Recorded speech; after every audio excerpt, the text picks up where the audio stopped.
Hello and welcome to our latest Harts podcast. I'm delighted to have with me Kirsty Craig from Kirsty Craig Associates, recruitment and HR consultants based over in Chester. So tell us a little bit about what you do and what Kirsty Craig Associates does and how it works and how it operates. Thank you, Stephen. Yes, with pleasure. It's Kirsty Craig Associates. We're all about the people in your business, really, and our main sort of objective is to help SME businesses become the best employers they can possibly be. Okay. We describe the people jigsaw because there's lots of elements to employing people. It's not just a question of giving them a contract of employment and a job title. There's so much more to it than that. And these days we're living in an increasingly competitive world for talent. Sure. So it's how do you make yourself the employer of choice. So if a candidate has 3 job offers on the table and one of them's yours, how do you get them to take yours? And that is really what it's all about. We'll come on to a bit more of that in a bit more detail. So how do you actually get into recruitment? How did you start off with that? I fell into it, Right. I have to say. Many years ago, back in the 80s, I was working in London as an area manager for a retail American costume jewellery company. And I used to run all the London stores, and because it was London, you tended to get a churn of people. And so I used to use a lot of agency staff in those stores. And I kind of got a bit of a bee in my bonnet about the people's attitudes, the way the agencies behaved. And I'd been with Monet about 4.5, 5 years and couldn't go anywhere career-wise with them. And it was a bit of a flat structure. And I just happened to see a job advertised for a big international agency with a permanent recruitment arm based in Regent Street. I applied for the job and got it. And very quickly realised it's a sales job, but you have 2 customers. You have the client, the hirer, and you also have the candidate. And how you treat both is really important. And I kind of, just fell into it really and loved it, absolutely loved it, and love it as much today as I ever did. Which is a really nice thing to be able to say after 35 years doing this job. And I worked for a couple of agencies in London eventually, and then I decided that I really wanted to do this for myself. Happened to be back up north for a weekend with my sister and her husband, and got talking and said, I think I want to do this for myself. And my brother-in-law said to me, well, why don't you come back to Chester? He said, there's only 3 agencies here and they're all rubbish. And you've been there ever since? I'm there, yeah, absolutely. So literally, I think it was 3 months later, I opened the Business Connection on the 31st of October 1988. We see the latest unemployment figures have come out, where it's probably its lowest it's been for donkey's years, basically. Presumably, there's a huge demand for staff at the moment as well, and with the very low unemployment figures, we have this position whereby there's lots of people going for very few jobs, or is it the other way around? What is the current state of the market at the moment? Well, it as you quite rightly say, Stephen, it is without a shadow of a doubt we have a massive skills shortage. I think that part of the issue is the COVID, the 2 years of COVID, people working from home, and a lot of people sort of taking stock of their lives and how they're living their lives, and that actually living to work isn't really what it's all about. And so I think there are people who've taken early retirement, there are people who've decided to give up working in that industry and look at doing something else. And so we do absolutely have a skills shortage, and there are, I think the last time I looked, it was something like over 1 million vacancies that are unfilled at the moment, which is extraordinary. And we touched on this before, what are potential employees looking for? Because we touched on this previously and we talked about which job offer should you take. What are employees looking for in an employer? Well, I think it varies because I think it depends on their own motivations and also the kind of work that they're looking for. But I think my experience of recruitment over the years, and I've watched it evolve and change, I think now most people want to work for an employer who actually is interested in their employees, who cares about them and their welfare. and who recognises there is a work-life balance to be had, and you can't expect your staff to just jump at your bidding, and that you have to treat them with respect, and that they feel valued. I think most people want to feel valued at work, and that they are part of something that includes them. They're not just a sort of a name on a payroll list. Yeah. And I think that's really important now. What other benefits should companies be offering? How are they going to attract the best sort of staff? How does it get out there that this company is better than another company? Well, I think that, marketing and PR, you get your brand out there, and talking about your people, not just about what you do as a business, but talk about your people. And so what you need to do is to paint a picture of why somebody would want to come and work for you as opposed to Joe Bloggs and Co down the road. And so what people look for, it's not necessarily about the money. It isn't always about the salary. Yes, obviously you need to be willing to pay a decent salary, and that reflects the responsibilities and the requirements of the role and the individual. But also there are so many other things you can do these days to make your employees feel appreciated. Things like holidays, for instance.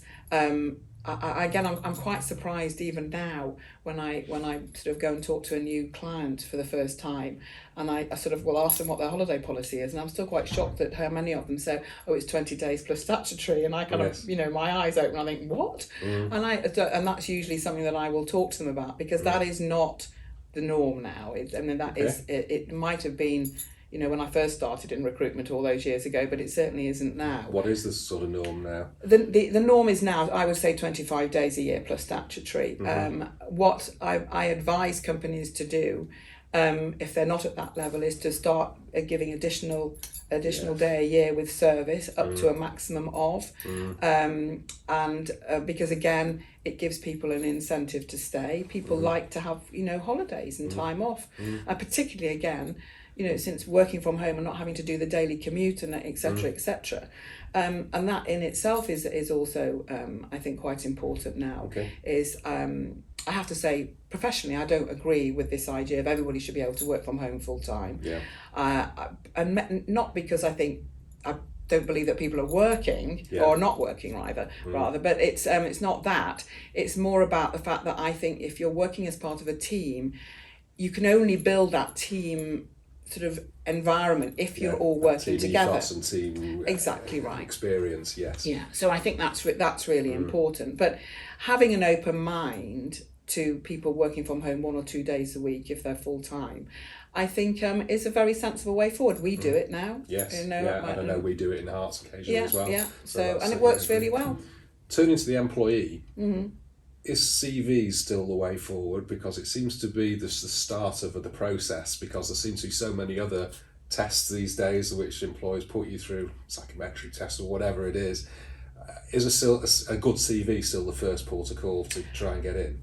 I would say my own view is yes, it most definitely is, but how that CV is written is really, really important. We obviously give a lot of advice to our candidates, particularly given the level that we work at. And I've always maintained that the first page of your CV should be structured in a way that the potential employer, when they read that, it's like them having an initial interview with you before they meet you. So you need to decide, what do I want them to know about me to make them want to talk to me? So it's not just about what you've done in your career. So they need to get a feel for you as a person on that first page.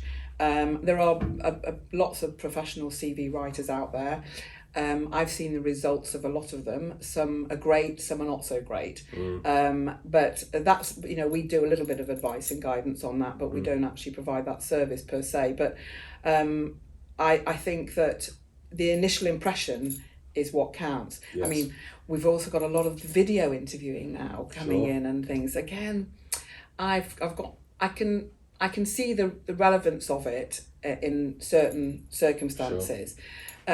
However, my concern about that is that potentially if you put if you video yourself and then it goes through to the potential employer before they've actually met you, they might make a decision not based on the best facts, shall we Sure, say? I understand. And so I think there is a time and a place for that kind of thing. Okay. So in terms of, you mentioned about psychometrics, Yes. etc., the testing. Do you see a lot of that is still going on? Is it quite common these days? Well, oh God, there are so many options out there Really? now. In my experience, we use something we use a behavioural profiling tool rather than psychometrics. I have a bit of a mixed ideas about that. It's just something, a term that I've heard over the years, but it probably is an all-encompassing one. There are other tests out there which people are doing. There are, but understanding the difference is really quite important. Okay. So some psychometrics. I've done them myself in the past, and they're basically lists of words, and you have to tick the ones that you think are relevant to you. That can which ones you tick can actually be influenced by your mood of the day. Right. So if you've just had an argument with your other half, that could influence which ones you would pick. So we prefer the behavioural profiling ones, like the one that we use, LIFO. And that has never let us down. There's no right or wrong answers with behavioural. What you're doing is you are getting an idea of how that person would behave in certain situations, which you can then relate to your own business. And obviously you need somebody who knows what they're doing to translate, if you like, that report, so that you get the information that you want to get out of it. But you can actually profile a job description and a role and skills profile, and then which gives you the sort of a profile of therefore the kind of person that you're looking for that will be a good fit for that job. Okay. But I think one of the most important things to remember when you are interviewing is you are not going to find the perfect candidate.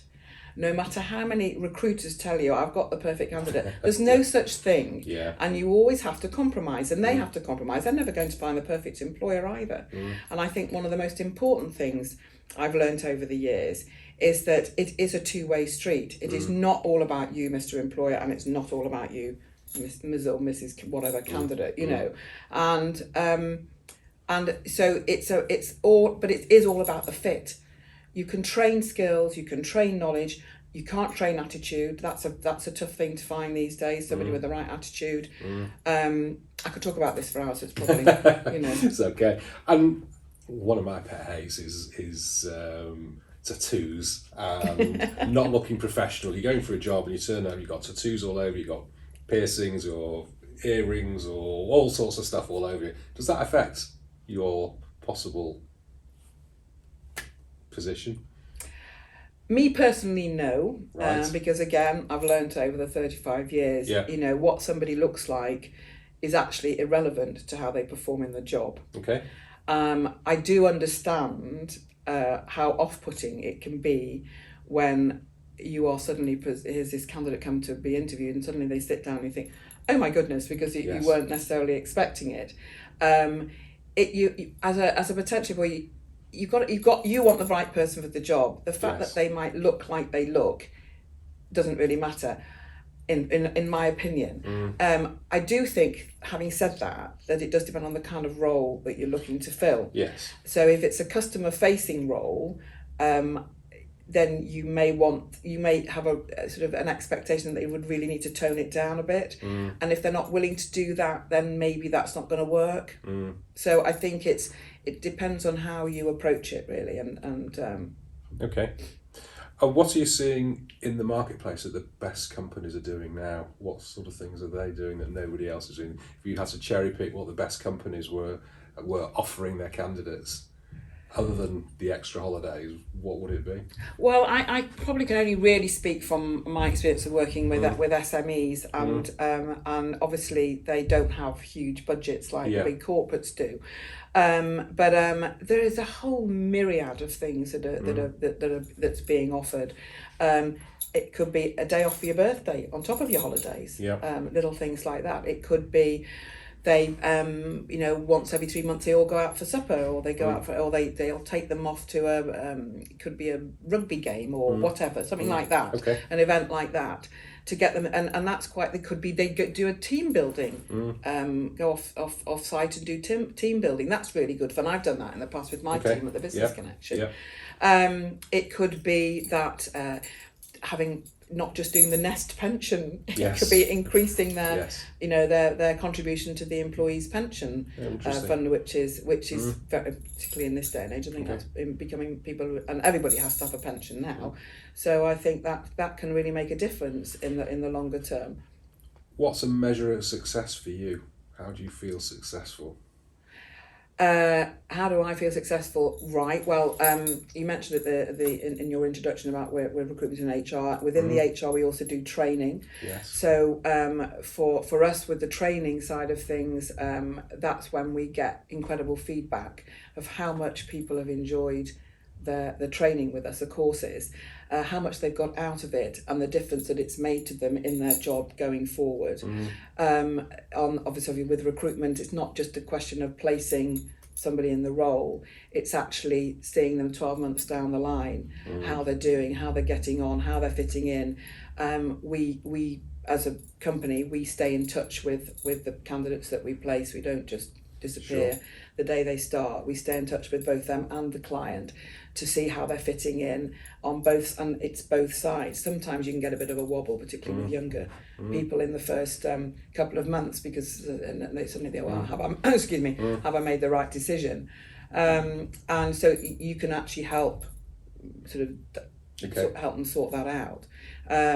But the measure of success is really, and particularly for me, when the client says, I don't know how we've managed without Joe Bloggs for so long. It's just, and how they fitted in, how the team have taken to them. Very, very rewarding job, which is why I love it as much now as I ever did, How do you feel on a Sunday evening? Are you really looking forward to work, or do you wish the weekend was longer? That's an interesting question. I've never got an issue about it's work on Monday. I think I'm probably getting to an age now where I would like it to be, the weekend to be a bit longer. Yes, but no, I love what I do. I'm very lucky. I'm very lucky that when I found my niche all those years ago, and sometimes you have to do a lot of different things to find the thing that you really want to do for the rest of your life, and I'm just extremely fortunate that I stumbled upon that in 1987. So there you go. We normally finish our podcast with a quick fire round. So takeaway or fine dining? That's a blooming good question. Fine dining, I think. Very nice. Rishi Sunak or Liz Truss or Boris Johnson? No. Can I say none of them? You can. None of them. None of them. And finally, camping or a hotel? Hotel. Gone past the camping days. I do a camper van, but I can't. I'm allergic. I get hay fever, so the one time I camped, I couldn't sleep because I was all night. So that's probably not what you wanted to think, but anyway. That's okay. Kirsty, thank you very much indeed for joining us, and it's been a pleasure talking to you about what you do and how successful you've been. Oh, thank you. Thank you very much indeed for joining us. It was my pleasure too. I've really enjoyed it. Thank you very much. Please join us again for another podcast, and we look forward to seeing you soon.